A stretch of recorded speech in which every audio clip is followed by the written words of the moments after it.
When it comes to building a sales team, what should you look for? What does the ideal candidate look like? And more than that, how can we set them up for success so we know that when they come in and when they get started, they're actually going to succeed? And even beyond that, how can we compensate them so that they're doing the things that are actually working for the company?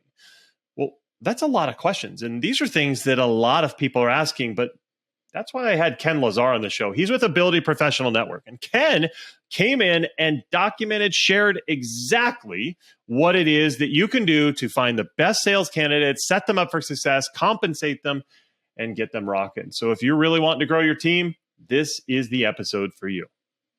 Welcome to Scale Your SaaS, the podcast that gives you proven techniques and formulas for boosting your revenue and achieving your dream exit. Brought to you by a guy who's done just that multiple times. Here's your host, Matt Wolach. Hello and welcome to Scale Your SaaS. This is the podcast where we're going to tell you how to scale your SaaS by generating a whole bunch of great leads, making sure you know how to close those leads, and of course, building a strong sales team so that they can do a lot of the work for you.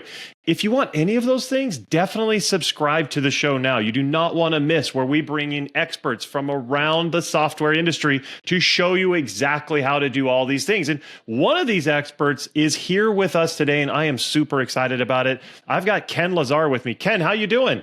I'm doing well, Matt. Thanks for having me on the call. Absolutely. Really glad to have you here, and I'm looking forward to today's call. Let me make sure everybody knows who you are, Ken. So Ken is the Chief Career Officer at Ability Professional Network. And Ability Professional Network delivers high-performing sales and marketing professionals to their clients to help their candidates reach their career potential. And basically, if you need somebody on your team who's going to help you grow, you turn to Ken, and Ken takes care of that and makes sure you get the right person. So Ken, thanks so much for being on the show. Great. It's good to be here. Hope I have something that will be valuable to your listeners and your viewers today. I'm sure you will. Likewise, though, I'm excited for today's call. And I want to learn, what have you been up to lately and what's coming up for you guys? Man, I've done something totally irrational. I'm going to share this with your group. I recently joined a classic rock band. So I've been putting people to work for a long, long time. And a bunch of guys in the neighborhood were all playing like the third quarter, fourth quarter of our games. And they asked me to come and play bass guitar. And I haven't played bass guitar since I was in high school. So we put this rock band together and we're playing locally around different bars and grills in Columbus, Ohio. And I am having the time of my life. I'm getting paid to have fun. So it's an amazing thing right now. I recommend anybody at any point in time in their life, if they want to do something crazy like that, go ahead and do it, because we are just having so much fun. We pack the house. All of our neighbors come, all of our friends come. So right now, Matt, I'm in a good spot. Love what I'm doing, and on both the recreational, personal side of it and on the business side of it. I love it. That's fantastic. I'm so glad you're doing that. For me, there's nothing like a live band in a bar when you're hanging out with your friends. It's just so cool. What's your favorite song that you play? Believe it or not, the song that really gets the crowd going is ZZ Top LaGrange. And for them, we play classic rock, which is 1965 to 1975. And when we play that, people just go crazy. So we got people to come up and dance. They got Courtyard. The name of the group is Courtyard. So we got Courtyard t-shirts on. We take videos. It's just a wonderful time. ZZ Top is good. We play Clapton, play a couple of Clapton songs. Sure. We play Stevie Winwood from I'm a Man and Give Me Some Lovin'. So it's all the songs that people know that they dance to, that they sing to, that they hear it. It transcends generations. So it's really a lot of fun. We'll be right back. Hey, it's Matt. If you're anything like me, you check your website analytics and you see people coming to your site, but you have no idea who they are or what they're doing. Plus, why aren't they converting into leads? That's why I now use Leadfeeder. This thing is slick. Leadfeeder is a tool that shows me which companies are coming to my site, plus which pages they visited and in which order. So I can see their interest level just by what they're doing. You can use it too. You can track your site visitors' behavior and integrate the data from Leadfeeder with your CRM that helps make your lead generation efforts more targeted. The result, website traffic converts to sales. Click the link in the description and go to to leadfeeder.com for a free demo and get a free extended premium trial when you let the rep know that you heard Leadfeeder through the Scale Your SaaS podcast. Finally know who's visiting your site with Leadfeeder. Do it.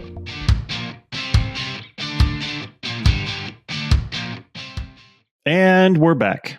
I love it. I love it. Well, it's super exciting. I'm glad you shared that because I just really appreciate great live music. But let's talk business for a little bit. Yeah. So, Ability Professional Network.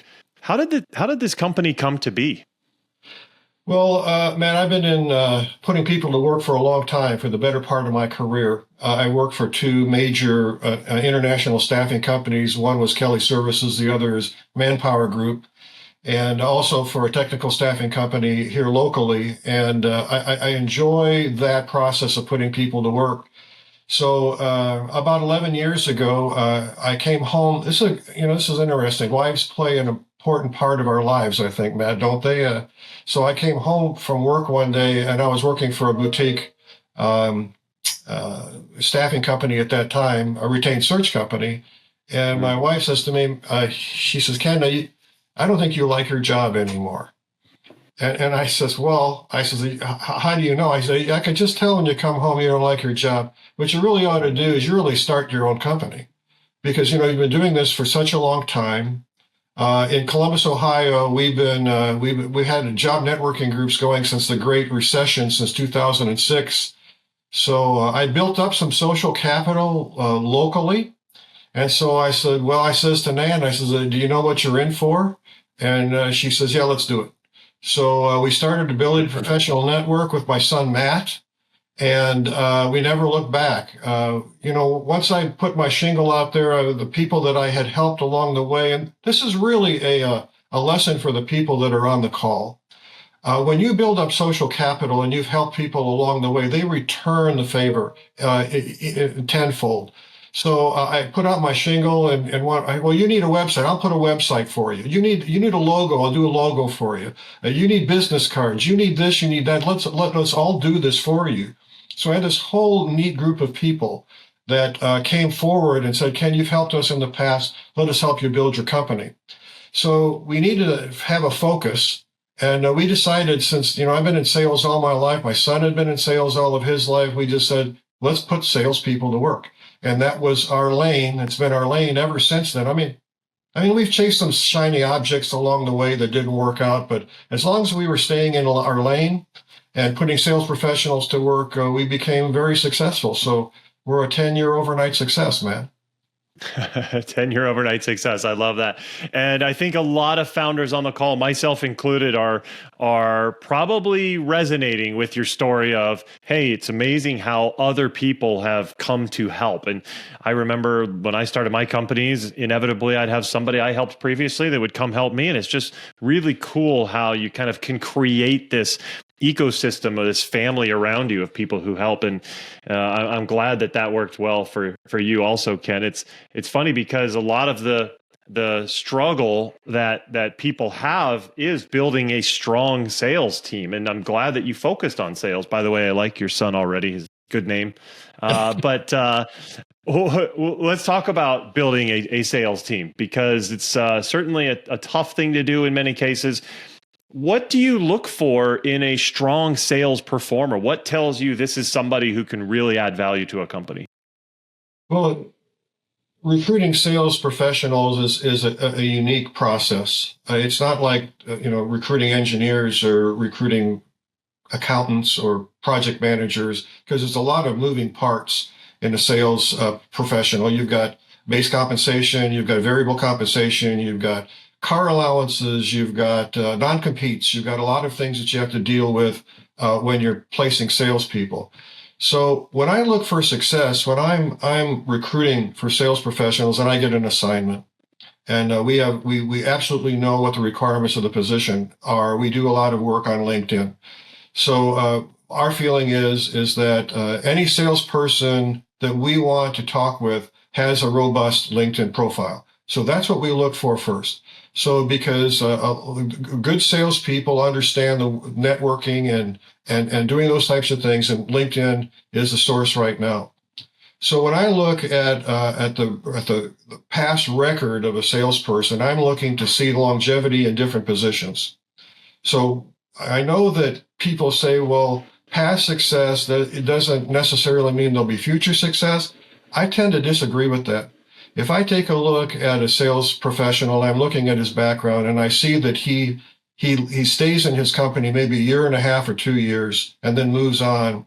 I have to take a look at that pretty with a you never know what success is. Sometimes you can be at a company for a couple of years and not be successful, and it may take them that long to take you out of the position. So I look at that. Second thing I do is I really do some in-depth interviewing, Matt. So when we're talking to salespeople, I mean, they need to have command of the English language. They need to have rapport with me. They have to understand what their craft is. And the one question that I ask, and I recommend this to anybody that's listening to the call, the one question that I think that is the one that needs to be answered the most and the most accurately when I ask, how do you build your sales funnel? And if I don't get a real detailed answer of that, then I'm suspicious, because we need to know, because that's where the sales process starts. And if a candidate does not know how he does that, that's a problem. You agree with that, Matt? I totally agree. I totally agree. If they don't have a good understanding of how just the fundamentals, the basics, that's basic. I mean, if they don't understand that, then it's rough. And a lot of people listening to the call might be like, well, I don't quite understand that either. Well, that's okay. If you're running a business, if you're a founder, if you started something, you may not fully understand sales, but somebody who is a quote unquote sales professional who's trying to get a high quality job should have an understanding of that, should already know exactly how to do that. And I think that that's a really good question to ask, because you're right. Some of the ones that can't ask that are likely not going to be the best performers, right? Exactly. So that's one of the things that starts out the process, Matt, is that the interview, understanding them understanding the sales process, how they go about prospecting, how they go about new business, how do they gain rapport with customers, how do they know which clients to go after. So those are all things. If they have developed that process, then we'll talk further. Yeah, I think that's great. So when you're putting together a strong sales team, if you're a leader, do you have to try and mix different types of salespeople, different types of personalities, or are you just trying to find the best possible performer? What's your vision of that? That's a good point. I think that there's a lot of. So I get this a lot. Ken, I only want A players. I mean, I want players to come in here and I don't want to manage them. I just want them to go out and I want them to get the new business and bring it into me and lay it in front of my lap and that type of thing. So the question that I ask is, okay, are you an A company? And they look at me like, what does that mean? I said, do you have the best compensation program in the industry? Do you have the best benefit program in the industry? What do you have to offer A players? So I get, if you want A players, you need to be an A company and you've got to attract them, because otherwise A players go to A companies and they know which ones those are. And if I approach them and I give them a program that they can understand, then they'll listen to me and they'll interview with the company. So the other thing too is that you can't build your entire sales team with mavericks. Otherwise, I mean, there will be no cooperation amongst the sales professionals on your team. So you got to find people that will work together for the benefit of the entire sales organization. I mean, you want people to make their goals, but you also want support amongst people in the sales on your sales team. So those are the two things that I think. There's volumes written on this. But those are the two things that I look at to make sure there's a good fit with the candidates that I provide them. It's really good insight. And I want to go back to what you talked about, because you said, hey, I want A players to just come in and just do everything, and I don't have to do anything. I'm here to tell you that that's the dream. Yeah. It's not a reality. And I've experienced that myself where I thought, hey, I'll just hire an awesome sales guy. He'll come in and just take care of everything, right? And no, they fail. If we don't give them a proper structure or framework, even if they're an A player, if they don't have a process that's already proven to follow, it's going to be very tough for them to come into a new job, potentially a new industry, and actually get results quickly. And so one of the things I learned early was that I was failing my sales team because I didn't provide them with the proper structure, proper foundation that even the best could use. So that's something that, well, that's why a lot of people come to me, little small plug there, but that's why people come to me so that they can get that structure and that foundation in place so that they can bring in awesome sales rep, plug them into that process, and they can take off. So one of the things I look for, and I want to ask you is, are you coachable? Do you have the ability to learn? Or are you already set in your ways and already you have to do it this way or the highway? Or that's one thing I love is somebody who's coachable, able to adjust and learn a new process that maybe they don't understand quite yet and be able to execute that running. Do you see that same thing? Yeah. I think the other thing too, I totally agree with that, Matt, but the other thing too is, the compensation program has to be understandable. So an A player, a classic salesperson that makes his living, makes a very good living in sales, will take a look at the compensation program and he'll look at it and go, I understand it. I know what I have to do to make money for the company. I understand how I need to use this process to make money for myself. So if the salesperson understands that, he's going to go out and get you business. If the salesperson doesn't understand your compensation program and it isn't in line with his goals and the company's goals, it's bound for failure. So that's the other key point, is that to make sure your comp program makes sense and it is not so frickin' complicated that nobody knows how to make money. And so you're selling the wrong things and you're realizing I didn't make the goals that I should have or the compensation that I should have. So it's key to make it simple, make it understandable, and make sure it matches your salesperson's personal goals with the company's goals. You'll make money. Agreed? Totally. I totally agree. Yeah, that's one of my biggest frustrations is when I start working with a company and the compensation structure isn't great. Either it doesn't motivate the rep, or it motivates the rep to do things that don't help the company, which is not great. Kate, one of the biggest things that is, and one of the most popular things is the way you do your monthly quotas. If you do a monthly quota, well, guess what? If the rep reaches that monthly quota on day 22 of the month, they're probably not going to do much the rest of the month if they've already hit quota, because they want to save those deals for the next month to make sure they hit the next month's quota. And so having the wrong type of compensation structure is going to lead to reps not actually doing the best possible job for the company. They're doing the best possible job for them. So I totally resonate with what you're saying, Ken, is let's get that compensation structure to align so that what helps the company, what helps them, and vice versa. That way they're going to be motivated to do things that are going to benefit everybody. I think it's the best way to do it. The other thing too is don't screw with it. I mean, that's when I get the calls. I mean, I'm out there trying to find the top salespeople for my clients, and I'll talk with them. They're not ready. They're having a great time, and then I'll get a call from them. Can they change my compensation program? I'm ready. So that's how that's how salespeople come to me. Is that because the company has done something that isn't in line with or have completely changed their compensation program. They can't make as much money as they have in the past. I'm out. I'm out. So that's the other thing. Don't screw with the compensation program. Yeah, I always kind of chuckle inside when leaders start to change that and start saying, oh, well, sales reps are making too much money. Let's change it. And I say, well, hold on. Is the company doing well? Is their performance helping the company accelerate? Because if that's the case, who cares? If you've structured it right, if they're making a lot of money, you're making a lot of money. And that's the way it has to be right. And I had one leader that I was really wowed with because he told me, Matt, I am so glad to pay an awesome, huge commission check to my sales team because it means that we did great. And that's when things are working well, right? Totally agree. Absolutely, Matt. Yeah. Good. So what other mistakes are sales leaders making or company leaders making when they're trying to build a sales team, and how can they avoid them? Well, the biggest one is not understanding your sales process, not understanding your hiring process.